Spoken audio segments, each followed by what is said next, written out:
ప్రధాన సమస్య మేము నెక్స్ట్ మాది ఉంది ప్రెస్ మీట్, అది మేము చూసుకుందామని వచ్చినాము.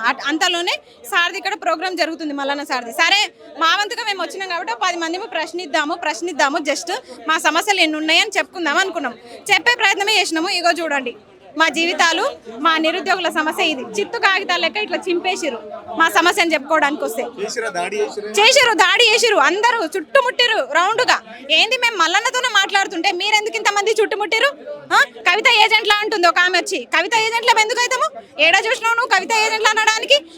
ఇష్టారాజ్యంగా మాట్లాడుతున్నారు. మీరు డిస్టర్బ్ చేసిర్రు ప్రోగ్రామ్ అని చెప్పేసి వాళ్ళు ఆరోపిస్తున్నారు. ఏం చెప్తారు దానికి సమాధానం? మేము డిస్టర్బ్ చేయలే, మేము ఉద్దేశపూర్వకంగా కూడా చేయలే. ప్రెస్ మీట్ ఉందని చెప్పొచ్చారా, లేకపోతే మీరేమన్నా ప్రెస్ మీట్ ఇక్కడ పెట్టడానికి? మాది ప్రెస్ మీట్ ఉంది, మాది డిఎస్సి ఎస్జిటి వాళ్ళది. వాళ్ళు పిలిస్తే మేము కూడా వచ్చినాం, వాళ్ళకి మద్దతుగా మేము వచ్చినాము.